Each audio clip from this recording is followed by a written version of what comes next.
like somebody's filming it. You know, like the Joe Rogan podcast. Exactly. Here we go.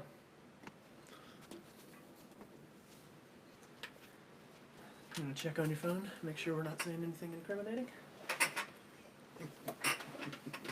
Still says waiting. Okay. Should be live now.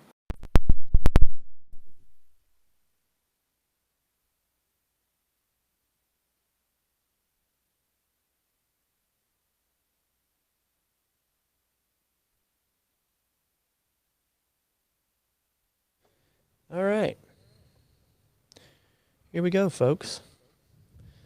About to hop into this. See if there's anybody in the chat. There is somebody in the chat. Awesome. Then we'll get going. If you guys are listening to this, this is going to be a live podcast. If you're just now showing up, we truly appreciate you. We're going to jump into the show as we normally would, and then we're going to then take some questions at some point. But for now, let's start the show.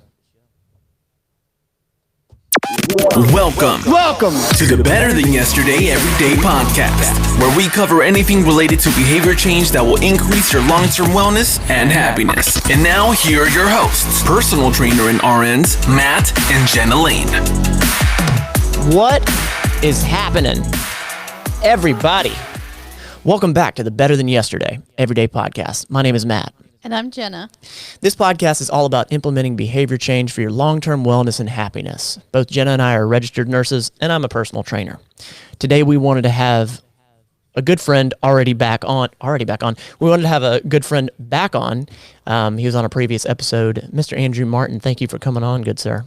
Thanks for having me. We wanted to pick your brain about what the heck is going on with the stock market, with the financial, what looks to may be a recession, I don't know, because of the coronavirus. And if you guys are just now tuning in live, we're gonna answer some questions here. Is one of y'all's phones on? Is it my? Maybe it's my phone. Is it mine?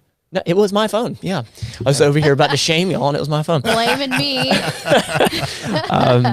So we go live every now and then. Andrew was like, "Let's go live. Let's do this." So we're gonna do it. At the top of every show, we hit you with our Gratitude point. This gratitude point is something that should shift your perspective, and it could be something large, could be something small. And what a perfect time to shift your own perspective that the sky is not falling. I'm going to go first, and I want to say that I have a computer that's actually right over there that's helping us do what we're doing here. And without that computer, we would not be able to put out the content that we want. It's not the technology part. It's the fact that it helps convey this message. And hopefully someone out there, it rings a bell. It does something for them. That's awesome. Jenna, what's your gratitude point?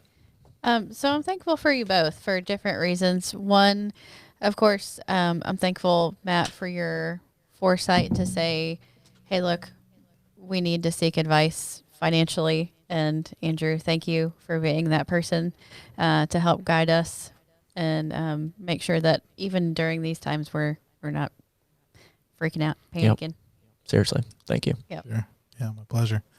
I'll just say, and this is pretty broad, just I'll say the people in my life, and that includes my family and friends, so that includes you guys, and I'm blessed with an incredible family, and we make an effort to spend time together as often as we can, and very supportive and loving, and, you know, same for my good friends. And as you get older, your circle, you know, kind of thins, and there's only a handful of people that, you know, you can truly be yourself around. And I appreciate you guys, and I appreciate you accepting me for me, and, you know, just always being there. Absolutely. Yeah, before we hopped on the mics, we were very fearful that we had already hit publish on the live because we were talking about some just funny stuff that's, you know, it's funny and it's off the air kind of stuff. But so you want to make sure we don't bring it up now? Exactly. And Are you sure? yes, I do. This is a professional podcast and channel. If you guys are listening to this in playback, this I'm going to repost this to the BTYE podcast YouTube channel. But as of right now, it is live on the Matt Lane Fitness YouTube channel. If you want to help this show, please subscribe on iTunes, Google Play, Spotify, all those podcast platforms, but also the BTYE podcast YouTube channel. We truly, truly appreciate it. Now, hopping into this topic. And I just want to say, for those of you that are already here, Richard, Awais, Dickie Bats, and Candace, thank you so much for joining us. Yes, thank y'all. I appreciate you being here. And y'all that join us later, ask questions. Yeah. Y'all that are here, ask questions that you're thinking about. You may be thinking about things that we haven't even really thought about. Feel free to jump in anytime. And on my part. And why in the world are we talking about finances? Why are we talking about the stock market? Well, we have somebody that's highly qualified, and that is Andrew. Again, he was on one of the previous podcasts, and we wanted to get him on here to talk about the cascading events that is happening because of the coronavirus. It's so widespread. It's so just, obviously it's a pandemic. It's a very big deal. But I'll be honest, I didn't realize that it was going to have this much of a financial impact until it's just sort of snuck up and it seems to have bitten us. But tell them first, what are your qualifications? Why are you here? Besides being beautiful. So they originally wanted to have me on, guys, for those watching, to share my secrets on how to stay so thin and beautiful. Exactly. It speaks for itself, I think. But so I own a financial planning firm. Been blessed to have been voted best financial advisor 6 times in 6 years here in Pensacola. I've been recognized as part of the top 1% of financial professionals in the United States. So we do the best job we can for clients, and we're lucky to have clients like Matt and Jenna who are good to us. Yes, without a doubt. We're gonna put his information down below, and if you're feeling squirrely, you want to reach out to him, please do so. He's done us wonders. This is not a plug for him. He was just gracious enough to give us his time, and we didn't want to hop on this mic without being qualified and talking about it, so we wanted to bring him on. So, Jenna, I know you have about 8 billion questions, so why don't you get started with your questions to him? I do. So, just kind of starting broad, why is a pandemic of a medical issue impacting us financially? Well, you see all the, this being such a communicable virus or disease, if you will, the economic impact comes with, number one, the panic, right? I think everybody can see that. The reason people are buying toilet paper is beyond me. But, so things like that. And then governments and institutions and businesses are making the effort to kind of shut down and kind of just stop all economic activity to help stop, hopefully, the spread of the disease. So that's going to have an economic impact. When economic activity, I don't want to say comes to a halt, but slows drastically, that will have, an impact. And I will say, so that's on an economic scale. As far as the stock market goes, it's a lot of panic, I'll just say. So, the selling has been fairly indiscriminate. People have just been selling any risky asset they can. It's, people are jumping into cash as quickly as they can. And it's just sheer panic. And I'll say, I'm sure most listeners know who Warren Buffett is. His credo is be fearful when others are greedy, be greedy when others are fearful. So I like that. When the selling is this widespread and panicky feeling, for certain investors, it looks like a good time to buy. So maybe not for everybody. I'm not saying for those out there that you should run out there and start throwing your money at the market. Yeah, but there are a lot of people that view this as a buying opportunity because stocks are at a 30-something% discount from where they were just like a month ago. So when the selling happens this fast, this sharp, this broad, and this just, like I said, indiscriminate, people are just selling, any stocks or any risky asset that they can. There will be longer lasting, broader economic effects just from the slowdown, from the halting of a lot of economic activity. But from the stock market perspective, I think it's a lot of fear. And I hope this turns out the way that I'm sure everybody hopes it turns out, that it's a short lived. And if that's the case, then, those people that bailed out might miss out on the Yeah. Yeah. on the upswing. So if someone's asking for advice if they should sell, if what questions have been asked of you from your It's a good clients? question. Yeah, so we were talking about this before the podcast. I've been surprised, and I get asked all the time, are you just being bombarded by, I texted you and asked you the same thing. Yeah. I've been getting that question a lot. Am I getting phone calls from panicked, people, panicked investors wanting to pull out?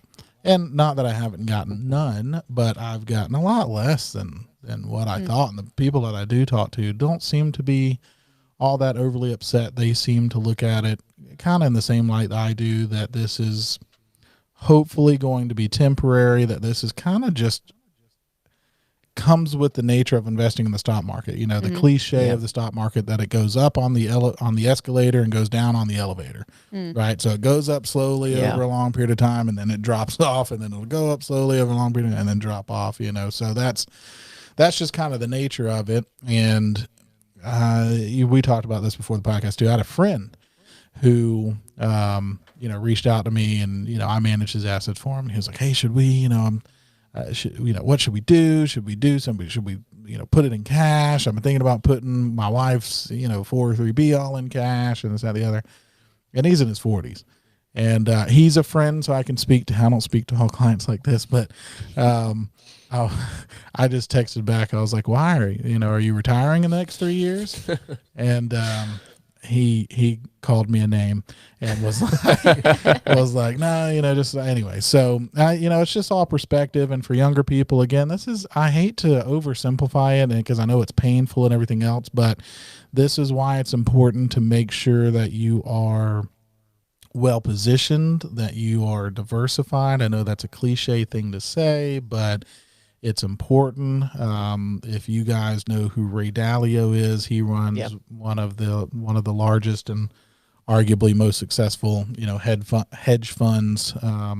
But he, that's his thing. You should own non-correlated assets that have nothing to do with one another, where one goes up, the other, anyway. So diversification is key. Positioning yourself to be in a strong situation, understanding economic cycles, and I think this is where working with a financial professional helps, and you should vet your understands market cycles, and can help you keep people from being overly greedy or overly fearful. So when the market gets bad like this, it's our job to keep people from wanting to sell it all and jump put ship in cash, and then when the market's doing, I'll give you another brief story. And this is somebody being overly greedy. So I shared a story about my friend being overly fearful. And then this is a story about somebody being overly greedy. So this guy's already retired.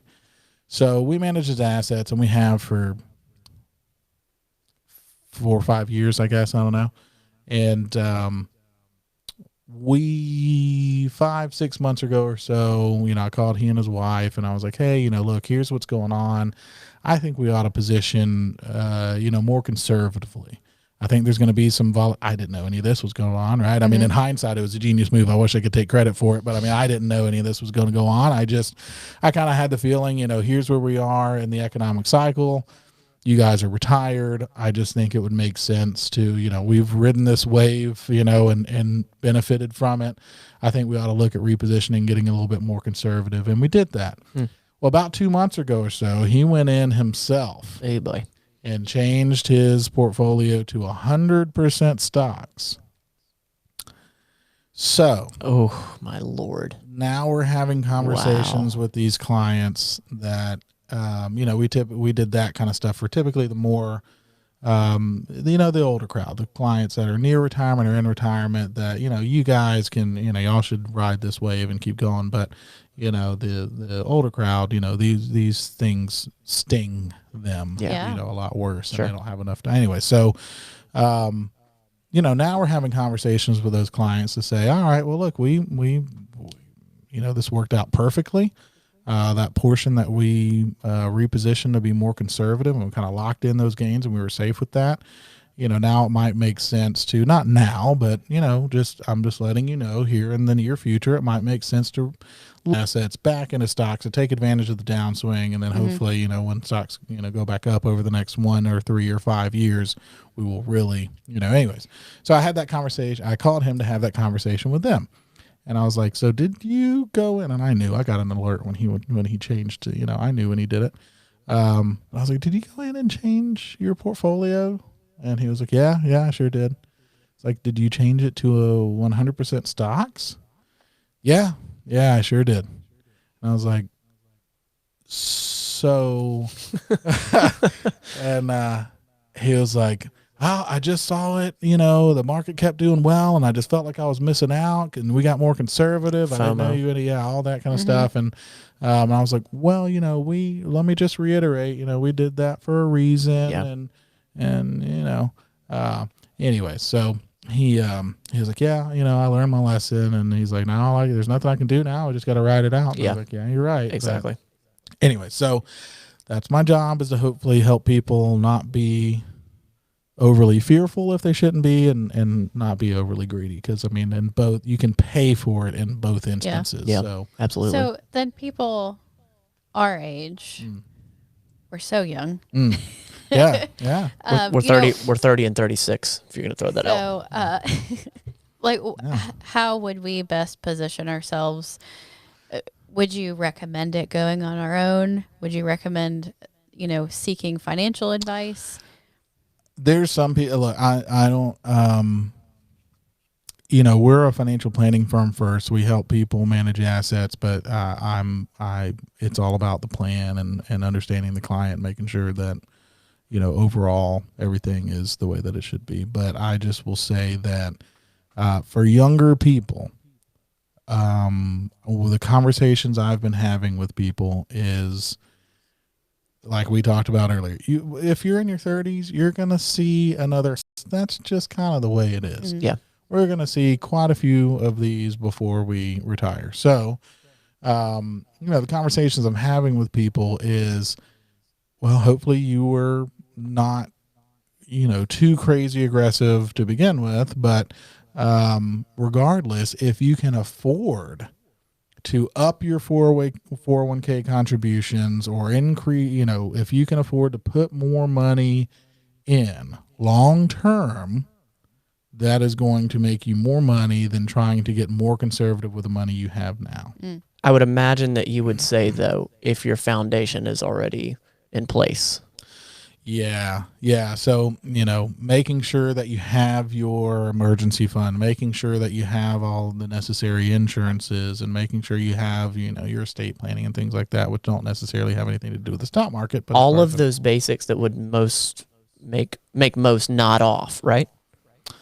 Yes, exactly. Yeah. Nobody calls me about that stuff. Yeah. But it's important. It's important. And I've made the same correlation in my head that, just like fitness, wellness, I'm going to pull it back and relate it to that you have times we had a episode not too long ago where we had seasons, and how it's that age old saying, it's time in the market. It's not the timing of the market. Well, right now, if you can, then sure, put a little bit more, but it's the same concept of fitness is a long-term game, and there's peaks and valleys. This is a valley of the stock market, and there is valleys in your fitness journey of, I'm sick, I'm unhealthy, I got injured, whatever. The point is, if you get out of that valley, if you're preparing for that long-term run, that long-term game, that's what's important. And that connection has always rung true for me in my head about money and also fitness. Yeah. No, you're absolutely right. It's all about the big picture plan. All the pieces should fit together. None are necessarily more important than the other, but there are, there's things that are key to a healthy, We were talking about this earlier. So for you, I know you get the question all the time, like, what's the hot stock? What should I be investing in? Like you said, nobody's coming after you being like, hey, what is the best whole life insurance policy that I could dive into? Nobody comes to me and says, hey, what's the best way to go about, a long-term caloric deficit, safe caloric deficit goal? It's always, what do you think about this diet? It's this quick fix piece. What do you think about this diet? How can I lose 20 pounds as soon as I can? How can I that kind of exactly. So I think for you, it's the same thing of how do I do a term life insurance policy. Yeah. Well, and actually a friend of mine, while we were sitting here, messaged me and was like, hey, when you can, give me a call tomorrow. I have some questions about stocks. So that's what people, of course, that's what people want. Yeah. Of course. And not saying that that's not, not saying that we shouldn't have that conversation, but all that is kind of a moot point if you don't have other things in place. But without a doubt. Now, I know you have more questions, but before we go, Mike Tavener, I know you just got in here and you said, hey, what's up? What's happening, man? I appreciate you being here and supporting the podcast, supporting the channel. We appreciate you. We wanted to have Andrew back on. Go ahead, babe. So comparatively speaking, what does the market look like right now compared to like the housing crisis? Is it worse? Yeah. So how's it compared to like the Great Recession, 2008, 2009? Yeah. So totally different. So with 2008, 2009, it was a financial, it was a financial panic, if you will. It was the banks are failing kind of a thing. It was a structural, like things. Banks have been passing stress tests. Okay. The banks are much stronger than they were in 2008, 2009. So, I mean, structurally, that kind of stuff, from what it looks like, all the data shows that, none of that's an issue.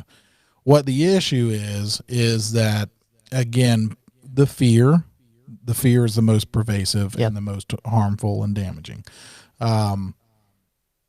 Because the market hates uncertainty. So nobody knows how this is going to pan out. So everybody's just like, I'm just going to, sit around until I figure this out. If you ever seen the Joe Rogan stand up, he talks about Texas, the people that live in Texas, everybody started moving west. And there's a certain group of people that stopped in Texas like, I'm just going to hang back until I'm just going to, so I kind of feel like it's the same thing. People are just like, I'm just going to. Now that hang back, is that literally people not investing more? Or is it people pulling money out? Pulling money out. There you go. So the market is a market, and that's what people, I think, sometimes. And I want to give a little here in just a second. I'll give an example of like buying stocks. The market is a market. So where every buyer, there's a seller. So when the market goes down, that means there are more sellers than buyers. When the market goes up, that means there's more buyers than sellers. Right. So, when you see, the market go down this much, like the huge gains and losses in a single day, there's a big swing in buyers and sellers, every day. But we were talking about stocks earlier and buying more stocks for a younger person, buying more. So I made a post about this a while back, and I think it's still illustrative, and I think people don't necessarily understand what. When you're buying stocks while they're low, and people, anyway, so the numbers behind it. If you had $100 and you bought stock in company ABC at $1 a share, all right, now you put in $100 and you own 100 shares of company ABC.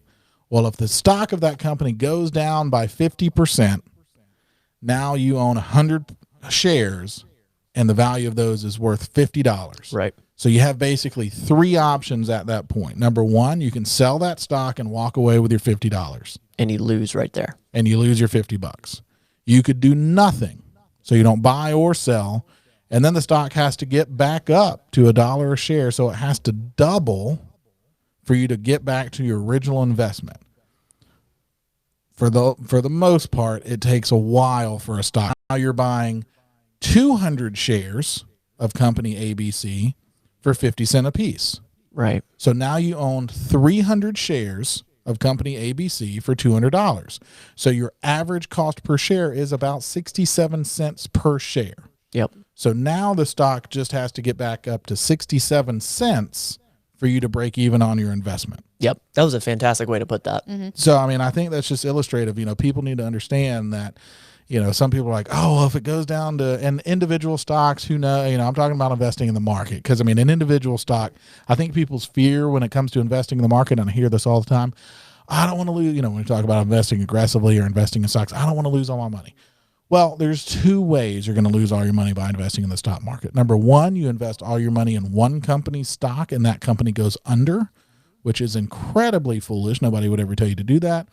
or two, the American economy itself collapses. Which you have many more problems beyond your money. Like feeding yourself and protecting yourself, Yeah. right? So, you're not worried about whatever money you lost in the stock market. You're worried No. about surviving the day, Yeah. right? So, I just think that as long as you are a wise investor, you're not going to lose all your money in the stock market. I think that's people's fear.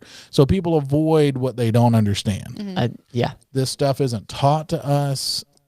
So people come from a place of, I don't have another word, ignorance. I don't mean to, but people just. Ignorance brews fear in any realm. Yeah. Yeah. So I think people just avoid it because they don't understand it. And people should understand it, So whether you self-educate, whether you reach out to a professional, if that professional, will take the time to educate you anyway. So back to the original question. The differences is, back then there were structural financial issues. Now it's just kind of fear and the economy being on hold, so to speak, until people feel like we have a handle on this virus. Yeah. Do you think it's also going to take several years to recover? That's a good question. Financially? So it depends on how the investors, or just people in general, but particularly investors, want to see a couple things before they'll feel comfortable, kind of getting back to business as usual. Number one, they want to see that the government is taking this seriously, that they're taking measures to stop the spread or control it or whatever. And they want to see that the government is going to back up the economy and provide, kind of prop it up and provide some sort of stimulus or something, to help soften the blow and help the everyday person who is being affected, who, they're a waiter or waitress, or they're, the restaurant is shut down, or, whatever the case is. So people want to know that financially they're going to be okay, and the government is, as we speak, working on some stimulus packages. And that was going to be my next question. So, and we stay as far away from politics on this podcast that we can. And that's not a preface to you. I know that you're not about to pop off, but if anybody's in the comments and just wondering, so that's not where we're going with this. Not from a political standpoint, from a providing the actual financial stability and creating that, basically the mental stability for the people that are putting money into the stock market. Do you feel like they're doing that? Do I feel like the government with the stimulus? So I don't think we have enough information. There are some things that are certain, some stimulus that they're doing that is I think done as far as what they decided they're going to do. Do you know?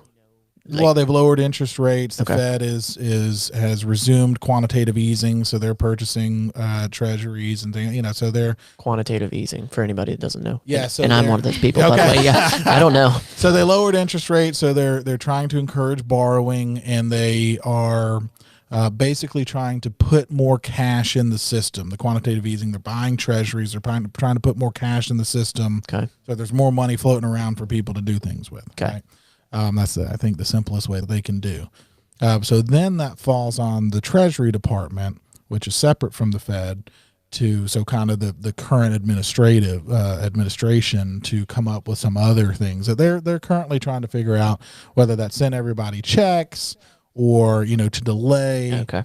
payments on certain things, utilities, or kind of whatever it is. So there's things like that they have to, there is the politics to that, where they are trying to, they have to get that passed through the Senate and the House and so on. And so they have to try to figure out, how can we do this? And who knows what the timeline is on that. So, and who knows what that'll actually look like. So, you hear a lot of people, say like, oh, well, why are they shouldn't bail out businesses. Why are they helping businesses and not helping the average person? Well, I think they're trying to help both. Yeah. And I hate to me being a business owner, but I am a business owner and a normal person. So, I think without businesses, there aren't jobs. Yeah. So I'm not saying, there is something to be said for, you remember 2008, 2009, there was a big stink, and I not that I know everything about it, but, about the banks getting the big bailouts and then the CEOs getting these big bonuses and stuff Right. like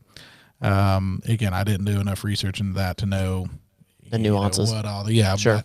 But the optics of it seems pretty crappy, Yeah. But so they're talking about trying to help the airlines and stuff like that, but they want to make sure the airlines are going to spend it, that they're not going to do stock buybacks and spend it.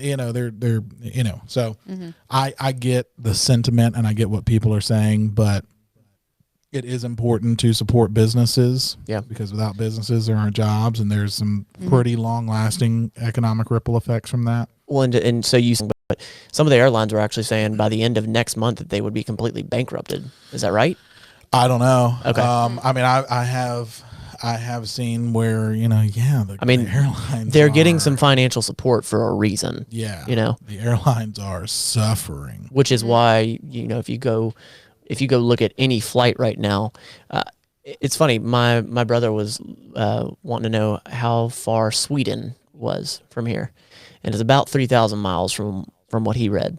The ticket to that to and from was about $2,800, and then I checked a handful of days later, just interested. It was about $1,600. That's unreal. Yeah, and this is before all this happened, but I won't say what I'm about to tell you. Oh, okay. I won't say the name of the airline, but I flew to Philadelphia to meet with some clients, and my assistant booked the flight. So she booked it with one airline up and one airline back. But the airline, the one back was one of those like discount airlines, whatever. But I could get a seat for $18. My flight back was $18. You had to pay like $34 or whatever for the bag, but the flight back, I got a better seat, with more leg room, and I paid $55 or whatever. But I could have flown back for $18. Wow. So I mean, it was incredible. That's unreal. So, yeah. So there's certain there's a lot of things being affected economically, but I know airlines are suffering big time. Well, and let's there's some questions. So first, Rich says oil stocks are looking great. Glad I got in on some at the discount.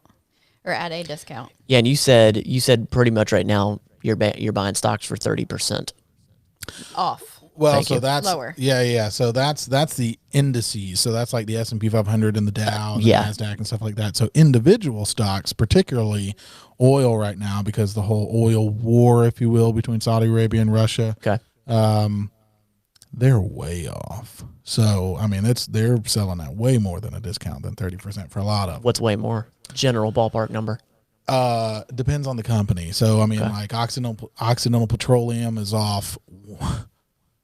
I don't know the number percentage wise, because I mean it changes minute to minute, but I mean it's off a lot. And then you have like Exxon and Shell, and so they're off more than 30% for most of them. Okay. Yeah. Yeah. So again, there's certain, and then airline stocks and stuff like that too. Okay. Right. I mean, all these, all those things like that. And I'm not saying that they're buys. I'm not saying to go out and go buy do it. those. Yeah. Just because it's a discount doesn't mean it's a good thing. Yeah. Yeah. So, you really need to understand. So we talked about this before. I can't give specific, sure.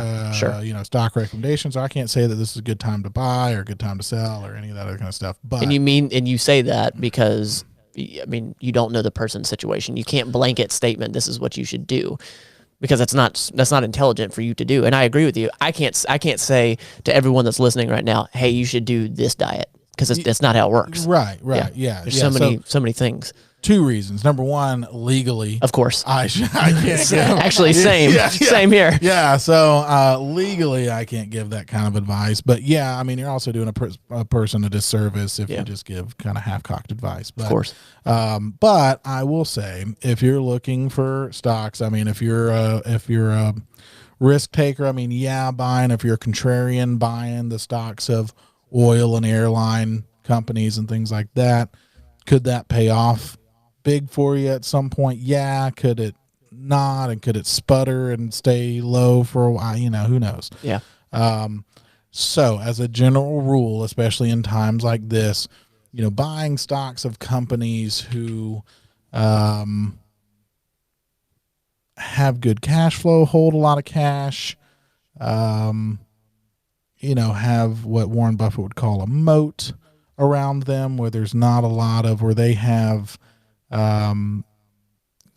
good they've permeated the market, so to speak. Got it. Right? Okay. They're good, strong, Pretty company. well known. They have a good balance sheet. Yep. They have good cash flow. They hold a lot of cash because, I mean, there was even a rumor or whatever that Apple should buy Disney.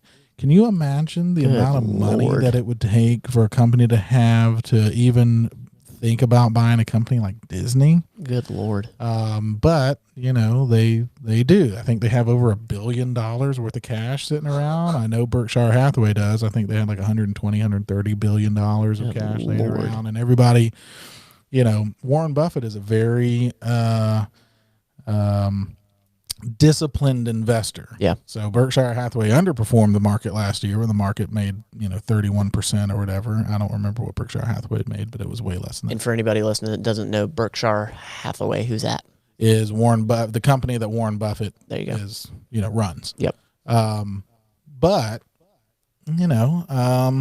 he holds a whole lot of cash, and there's a lot of companies that are up for sale at a discount right now. And for the record, if you don't know, Warren Buffett's probably one of the greatest financial tycoons to ever live. Arguably one of the greatest investors to ever live. Yep.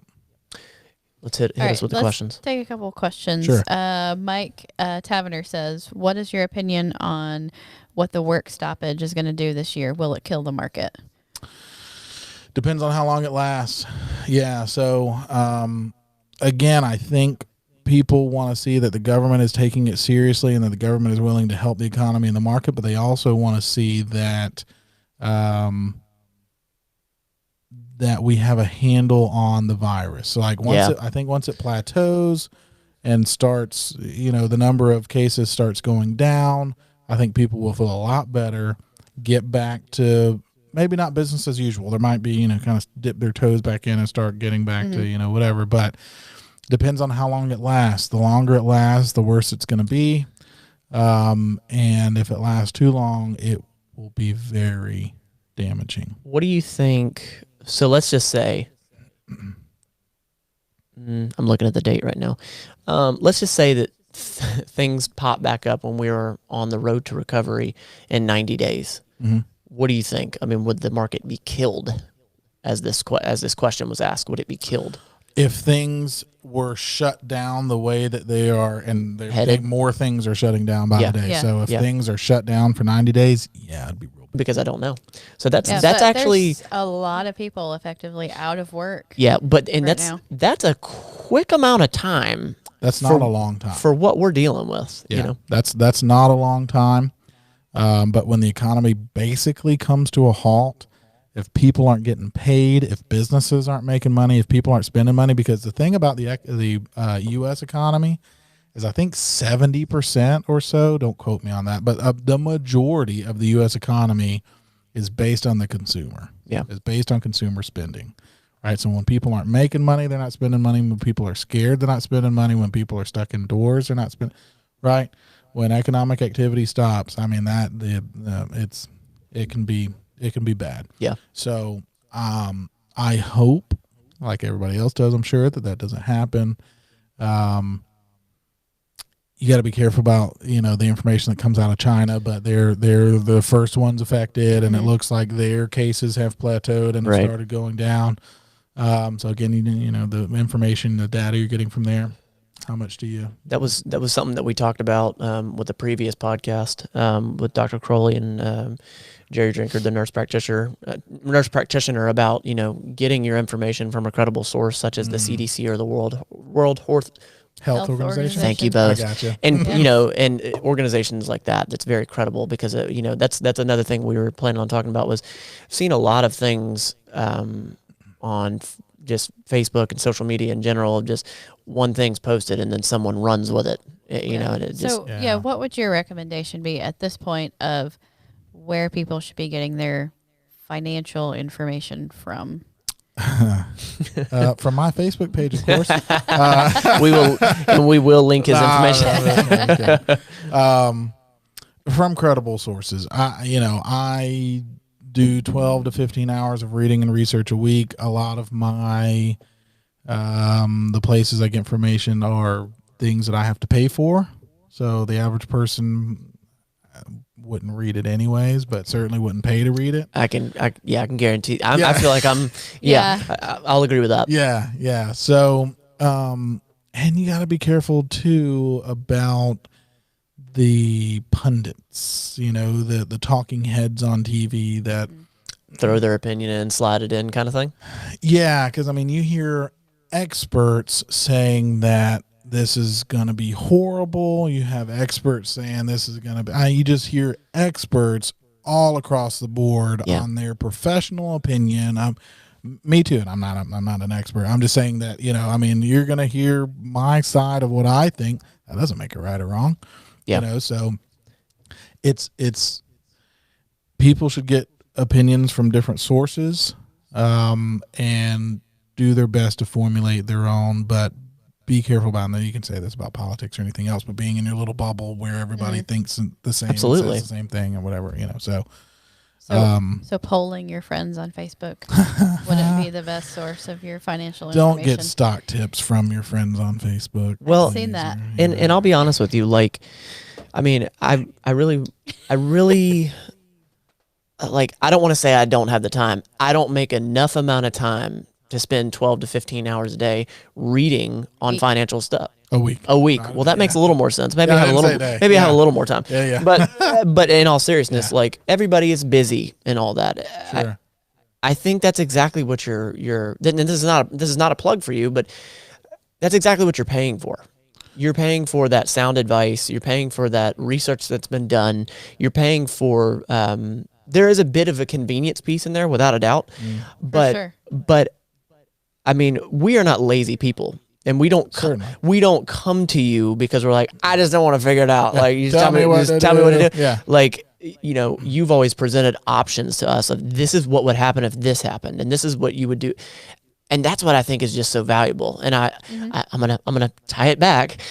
It's just like a personal trainer, and Absolutely. that, you can do this if you wanted, but this is probably what's going to happen. So that whole point in me saying that was to sort of talk about why I feel a financial advisor is just so critically important, because I know a lot of people's excuse is, well, I don't have the money for that, so I can't do that. And it's costing you money by not having. Yeah, 1,000%. Just like a personal trainer, you don't get fit and then go to the personal trainer. And it's the same. That's with my the wife. Financial advisor. Right there. Yeah, I do hear a lot of people tell me, like, I don't have money to invest, or I manage my own money, or I invest my money in real estate or my business or whatever. And that, cool. Awesome. I'm glad you do. I'm not after your money. You know what I mean? I'm here to help you plan, make sure you're doing things like you do, invest in your business, invest in real estate, and manage your money yourself.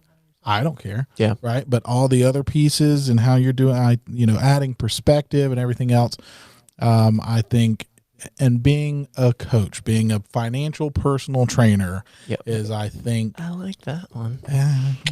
Go ahead. Right. Go ahead. Being a financial personal trainer, being a coach, being an accountability buddy, if you will, having somebody, anyways. But I think that's a large part of the financial advisor's value add. But there was I think this was a true story. I might have read this somewhere, but whether or not it's a story. So there was like a plant, right, that had their team of engineers that were on salary, and they had this problem their team of engineers could not fix. They're paying these people a lot of money. They couldn't figure out how to fix this issue.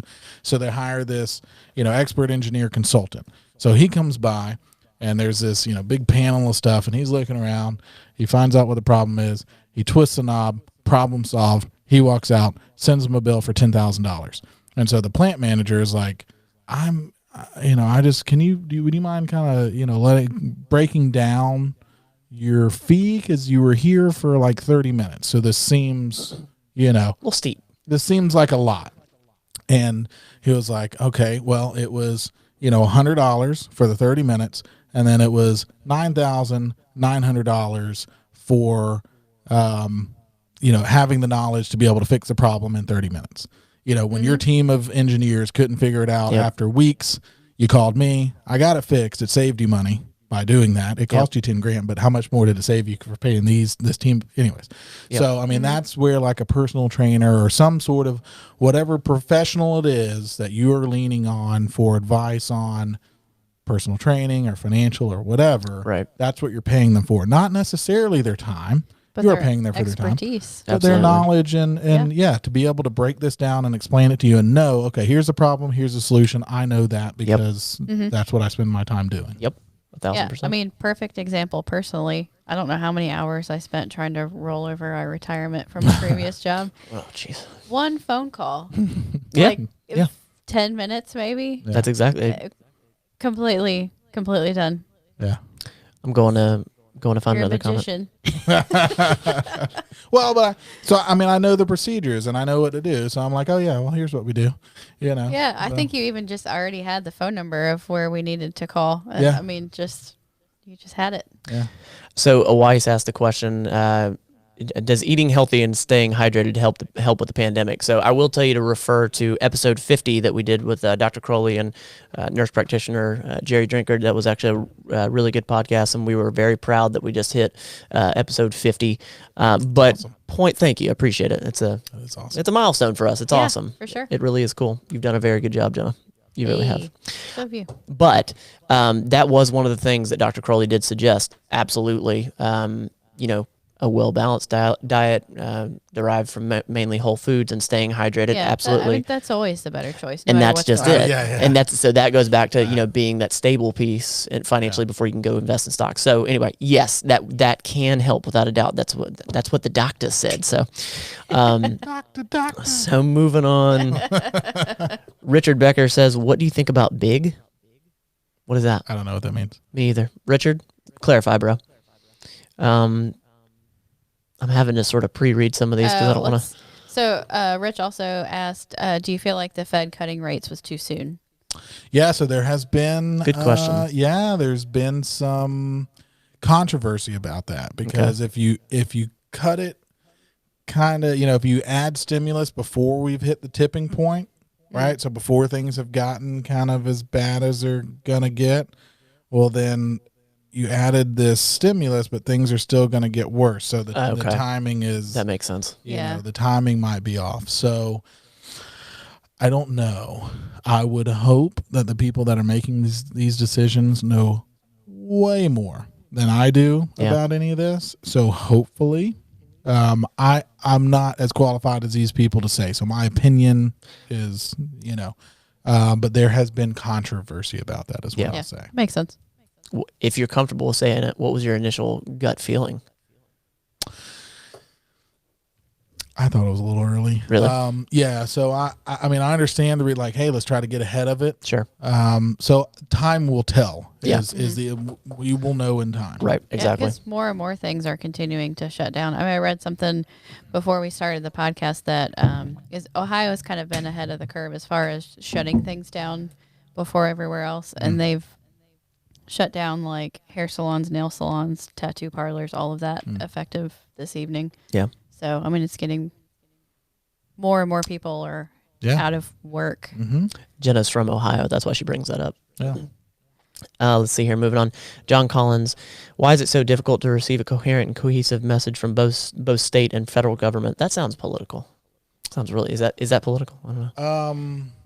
I'm not sure I'm qualified to give an answer for that. Same. Anyway. Same. Yeah. So I don't know know that answer. It's a good question. I'm not going to answer that specifically, but it does make me grateful for my career choice, even though I'm going into the hospitals potentially exposed to this virus, that I'm not an elected official right now, because it seems like a terrible position to be in, making all these I don't understand decisions. why anybody runs for office. You're ever. hated and loved no matter what you do. Mostly hated. Yeah, Or right. Even from the people that love you. Exactly. There's going to be things that, Yeah. That's a good question, John Collins. I don't have the answer to it. So let's see. Jacob We said, got a lot of questions. This is good. yeah, I know. I appreciate you guys being here. It's awesome. And I appreciate you suggesting. Yeah. Jacob said, Andrew made a good point that I've picked up on. This thing does seem to be moving east to west. So, there's been quite a few cases. I don't know if that's what even like in the U.S. or just starting in the East being, Asia, China. The actual pandemic or the financial impact? I'm I think assuming he the means pandemic. pandemic kind of seems that makes sense. I mean, it would make sense for the finance to actually follow that. Yeah, well, there's been a lot of cases in California because you get a lot of people from That's Asia true. that fly into California. So, Yeah. I don't know. Again, I'm not Yeah. sure that from, And that's okay. That's all right. Bryce says, "Hey Matt, hey, how you doing over there? Appreciate you Bryce. stopping by." You want to read some of these comments? Oh, well, I'm not. I haven't been keeping up. Well, you need to do that. You're more than just a pretty face, Jenna. We got you here to be, to add content and value. Exactly. Rich, with all the good questions, he says CEOs stepping down like Bill Gates during tough times. Are they seeing something in the market that we are not? Did he step down? Well, so I don't think he's been acting as CEO for Microsoft. He stepped down from the board. Okay. But there has been a lot of CEOs here recently step down. I don't know the answer to that. I do know that I like to read about the people like Warren Buffett and Bill Gates and those kind of people just because they're fast. I mean, they've changed the world. So Yeah. I mean, they're fascinating, and we should all strive to be a tenth of what those guys are. Yeah. Anyway, so he has for years his role in Microsoft. He has been backing off and wanting to focus more on the Bill and Melinda Gates Foundation. So that's what his plan. From what I know, me and Bill don't talk, right? He doesn't call me or text me or anything. But from what I know, he's been kind of wanting to step back from that and be more involved in the philanthropic stuff anyway. So Got it. Okay. What- Go ahead. What do you think? There's no wrong answer. Whatever comes to your head. For somebody that is thinking in the financial realm, what do you think the best thing they can do right now if they are panicking? don't panic. Perfect answer. Yeah, Do you think it's a certain financial move they need to make? Do you think it's a mentality piece? Do you think they need to stock up on more toilet paper? Definitely the toilet paper. Definitely the toilet paper. Go out and get yourself some toilet. Kill people. I'm just kidding. Yeah, from a financial. So we talked about the foundation earlier. Your emergency fund being a strong part, one of the bricks in your foundation, if you will. So the rule of thumb on emergency fund is having 3 to 6 months worth of living expenses saved up somewhere just for such an occasion. If somebody were to go without a job or, whatever. So this is what we tell people to do that kind of stuff for. Sure. Right. Is, these people that are like, well, what am I going to do if I'm out of work for a month? How am I going to pay bills? Yeah. Well, yeah. Hope you're prepping.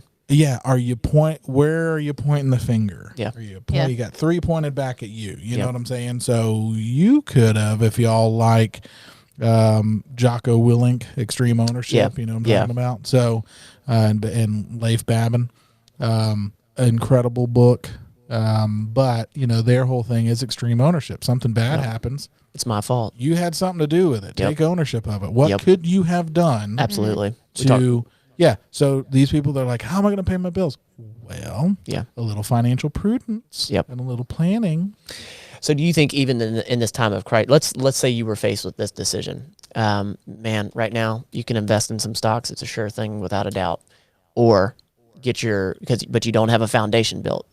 So you got some stocks, invest in it, or build your foundation. You can safely. 100%. Yep. Yeah. So I get a lot of people that come to me and want to invest or want to, whatever, because that's the sexy thing. That's the fun stuff. Absolutely. Making your money work for you. And that's very important. Yep. But if you don't have an emergency fund, that money that you just put in your 401k IRA, that you don't have an emergency fund. So now, income is stopped. So now you have to pull that money out and pay taxes and penalties to pull that money out early. Exactly. Do that. There you go. Or if you died and you got $10,000-$15,000 saved in your retirement account and you died and you don't have life insurance, what's your family going to do with that? Maybe it buries you. Yeah. Maybe, but does it provide any income for them? Does it, it's when you could have just, paid a small amount for a life insurance policy and disability and emergency fund and all these things, right? I mean, your estate planning and everything, all that.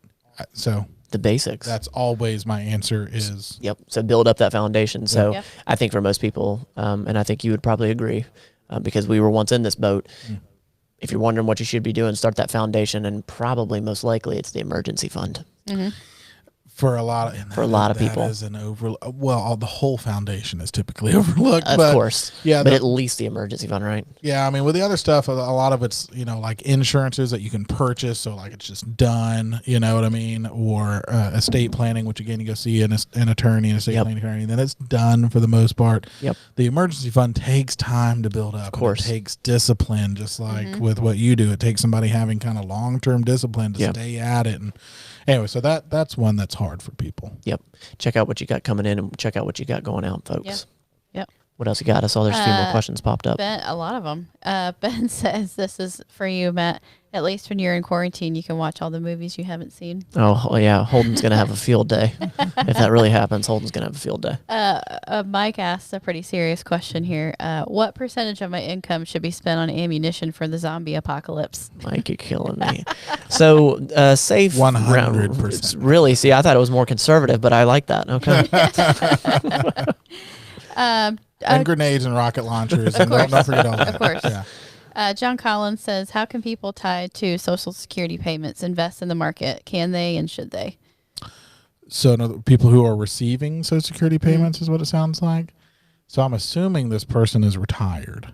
I don't know enough about that person's situation, I think, to be able to make any kind of, if you're living on Social Security and that's mostly your income, I mean, maybe you're not necessarily. I mean, if you got disposable income or you have savings above and beyond your emergency savings or something, maybe. But I don't know enough about that person's situation, I think, to give a very particular question. Yeah, that is. And that's why your information will be in the description below. Yeah. He told us, he was like, you don't plug it. I don't want to just, but I'm going to plug it. It's fine. Of course. Jacob Carlisle says the airline industry is going to feel this hard. LHR is a ghost town. What's LHR? I don't travel enough. All the shops are shut, and there's talk of just shutting the airports down. Wow. That's a lot of workers. That's a lot of workers. Yeah, there's a lot of things being shut down. It's crazy. Mm-hmm. Yep. Mike says, what should I do before I come see a financial manager like you? Obviously, Joe Sixpack that lives paycheck to paycheck isn't in a place to see you, is there? So Joe Sixpack isn't in a what? Living paycheck to paycheck. Basically, he's saying what should he be doing before he gets to you because he's living paycheck to paycheck. Yeah. Look, we're before you go see somebody like me, mindset is important. So, living paycheck to paycheck, it's interesting to me. I have clients who make a lot of money. What's that? You said mindset, so I leaned into the camera and was just giving a thumbs up. I was like, yes, there it is. Mindset all the time. Behavior change. Go ahead. That's right. Yeah, no, but seriously, It's behavior true. change. It really is. So I have clients that don't make a lot of money That's what you've said. that are great savers and that are very prudent. And then I have clients that make a lot of money and don't have a pot to piss in. So do you think with the actual money piece, because it's behavior change and all that, yes, but there's got to be an action behind it. Do you think it's decisions? It's your financial decisions. So we're working with some clients now that they came to us and their biggest issue was an exorbitant amount of frivolous debt, credit cards and things like that. They don't have a big mortgage. The husband makes $200 and some odd $1,000 a year. They have good income. And so my assistant nobody knows what a paraplanner is, but my financial planning assistant today came to me and we were looking at, because we're putting a plan together for them on how to pay off this debt. And so she was showing me, like, here's their expenses, here's their income. And in their expenses, we baked in $3,000 a month of blow money. So on top of like hard expenses, mortgage, and Wow. we threw in $3,000 a month of discretionary. Okay. And there was still a large amount of unaccounted for money there that they are apparently spending. We baked in the payments on their credit cards, we baked in everything, and there's still a large amount that is apparently being spent frivolously. I don't know. Okay. So, for them, we are going to have to work hand in hand with them to change their behavior and kind of put them on an allowance, if you want to call it that. So I think that's a really good piece of advice back to figure out, give yourself an allowance of what you're going to spend money on beyond essentials. Yep. Yeah. Well, so we did this for a surgeon client of mine. She makes great money. Sure. She makes $600,000 a year. And they have their expenses, and they have, but anyways, there was still, $5,000, even including blow money. There was still about $5,000 a month of unaccounted for money, being spent. Right. And so, we're like, where does that money go? She's like, wherever I want, And I was like, well, you're going to retire fine, even with that extra $5,000 a month that you're blowing. But could we maybe, could we take a look at it, bump that down a little bit, to kind of put you on an allowance or a budget, if you will? And so, for her and probably for, this couple too, we're going to have it set up to where their paycheck lands in this bank account. That is a bank account they don't normally use. And once a month, X amount of dollars will come out of that account and hit the bank account that they do normally use, right? Separate bank, online bank, whatever. And then that's their salary. That's their allowance. That's their budget. That's their whatever. But that's the amount of money per month you have to spend. So you like automation as well?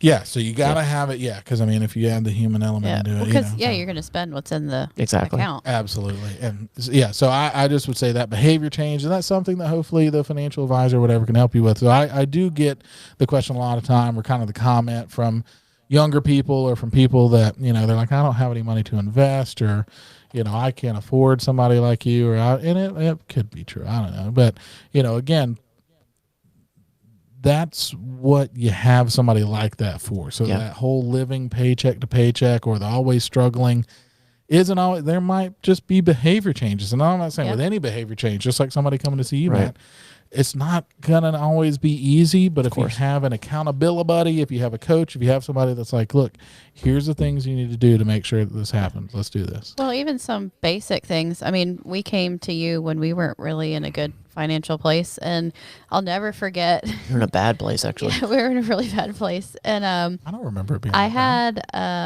quite a bit of credit card debt, and I was paying a lot of interest, and I was just working extra and just throwing all of my extra money at the credit card, because all I could see was all of the interest I was paying every month.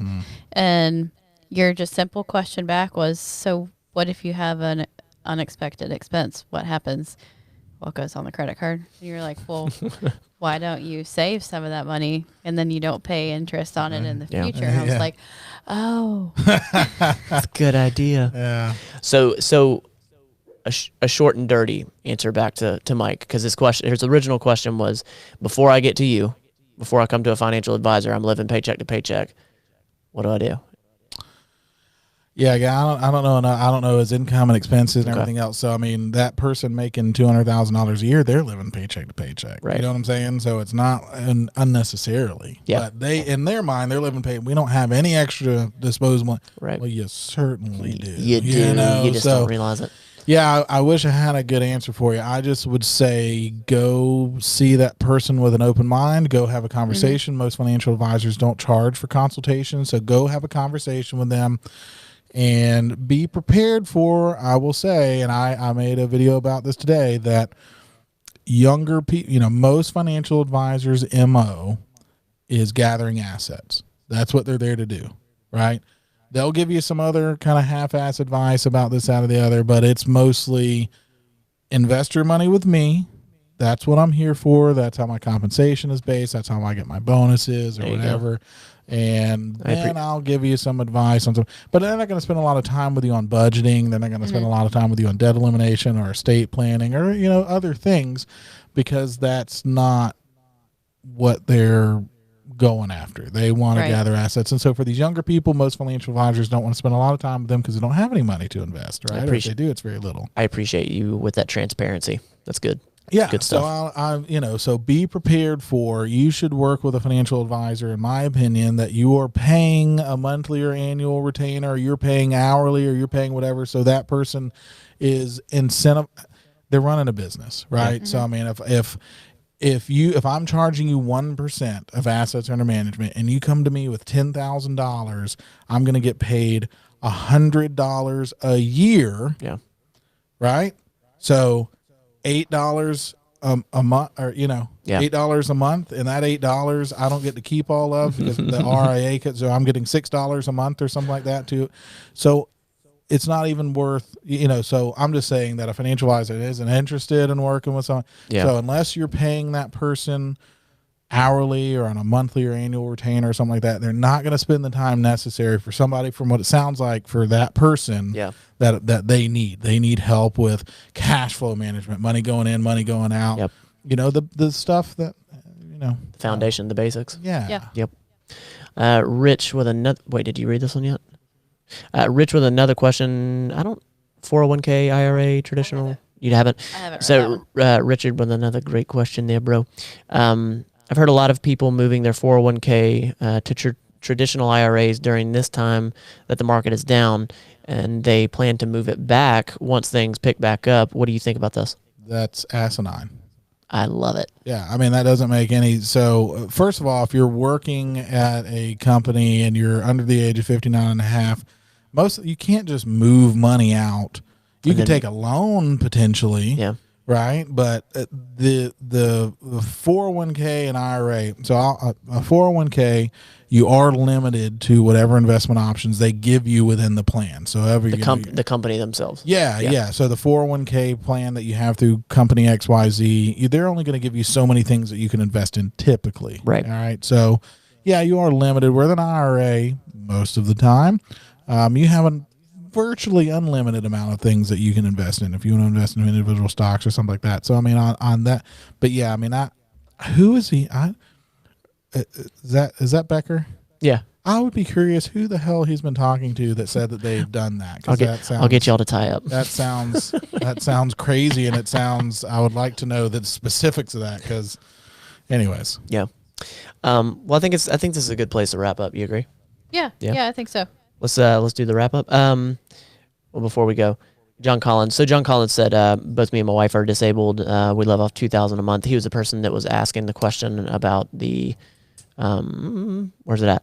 Social Security tied it. Yeah. But like you said, it's kind of a particular question. It's very, very narrowed down in particular questions. Yeah, and so if they're living on a fixed income and stuff like that, I mean, there's probably not a lot of wiggle room there to take money to invest if they can. I don't know if it's enough to really make that big of a difference. And I mean, if you're buying individual stocks, some of these companies, Amazon stock, which has gone down, but it's like what, $1,800 a share. Google's $1,000 or $1,200 a share, whatever. So, anyways, I just don't know if that would be the thing to do. Yeah. Maybe he could, dance on the weekends, make a little bit of extra money, and then he'd have extra money to invest. But apart from that, There's always that. Yeah. Yep. So what's the wrap up here, Jenna? I don't know why my voice sounds so much different. Yeah. Yeah, it does. All right, now we're back. Go ahead. I think it's a similar wrap up as the one that we did with Dr. Crowley and with Jerry, is that don't panic. Like, I think this panic is causing even more panic, and that's that trickle down of you see other people panicking, so you feel like you should be doing something to also panic. Yep. And that's just throwing, more people into panic, and it's affecting the economy even more. It's affecting the healthcare system even more. Yeah. Don't panic. Don't panic. Seek expert advice. Yes, indeed. And I also think, we talked a lot about your financial foundation. I think just your foundation of who you surround yourself with really has long-lasting effects, because right now, we have you to go to be like, what should we be doing? Yeah, we actually have a meeting with Andrew tomorrow night, actually. Yeah, and it's not about the coronavirus, but just for our normal planning. A check-in, and I think your financial health should be looked at as your physical health too. You go to your primary care physician once a year for a checkup, and it should be the same thing with your financial health too. Well, and diet. There's mental diet too. Good in, good out. Bad in, bad out. Right. So I mean, people should watch what they eat, but people should also watch what they consume, what they watch, what they read, because all that has an effect as well. The brain is fascinating, and they've shown the effects of the effects that complaining has on the brain and negative thoughts and everything. I mean, it rewires your brain. The brain is incredible. Yes, but, it is. On the flip side, positive thoughts and everything like that rewires it a different way. That's right. And it takes a while to do that. So I got in a last thing, I know we're wrapping up, but I got in a funk a while back, and me and Matt talked a lot about a lot of personal things too. And so he and I have talked about this some, but I got in a funk a while back, and I just started I'm just going to do the things that I know I need to do to get myself in the mental state, and it's going to in a good mental state, and it's going to take me some time. So I started, when I watch TV at night before I go to bed or whatever, I would watch, things that I thought would bring me back to, I would watch things about Warren Buffett and Bill Gates and get inspired and be like, oh man, these guys are changing the world. I want to do that kind of stuff too. And I, just stuff that, the stuff that I read and, watching, paying attention to your thoughts throughout the day, going for a walk, things like that. All that stuff. I know that's the most old person thing I've ever said. You sound like me. Yeah. You want to host this podcast? Yeah, but it makes a huge difference. Tried and true. It does stuff. And even the Japanese, I'm not going to try to pronounce the name of what they call it, but they have a therapy. This is a legit prescribed therapy. You told me that. You told me about that. And I forget the name of it, but in English it stands for forest bathing. So they suggest that you go out in nature and just walk around and be in nature, and that has an incredible effect on your mindset and your mood and everything else. So, I mean, taking a nice stroll, I was just telling my assistant today, I said, because she started getting up earlier in the morning because she's studying for a test. I said, you should go for a nice little 20, 30-minute walk at dawn, or at dawn. And I was like, you should, you're going to be amazed at the effect it has on you throughout, but just that kind of stuff, guys, goes a long way. How did I even get on this? So the original question was, it doesn't matter. So I was sitting here and I was trying to find the name of that therapy because you sent it to me. If I find it, I'll put it in the description below. You Google forest bathing, it'll come up. Nailed it. Yeah. Okay. Yeah, guys, do that. Or you're going to get some really weird stuff on your Google history, on your Google search history. Well, I mean, we are live. I'm going to do this. Hold on. I got to do it now. Forest bathing. Hold on. We're about to wrap it up. Hang tight. Forest bathing. Rich also thinks it's stupid, the switching your 401k. Yeah, that doesn't make any damn sense. You said it was a... Japanese. It was Japanese. Yeah, maybe Japanese forest bathing or something like that. We got to find it. I mean, we're way too involved. If you found it, are you going to be able to pronounce it? Absolutely. Here we go. You ready? Shinrin Yoku. That sounds right. And that sounds like the actual pronunciation for sure. Shinrin Yoku. And guys, thank you so much. We'll talk to you next week. This has been the Better Than Yesterday Everyday Podcast. We want to thank you for listening and invite you to subscribe to the show as well. And follow Matt Lane Fitness on YouTube. Until next time, you don't have to be perfect. Just be better than yesterday every day. SHINRIN-YOKU.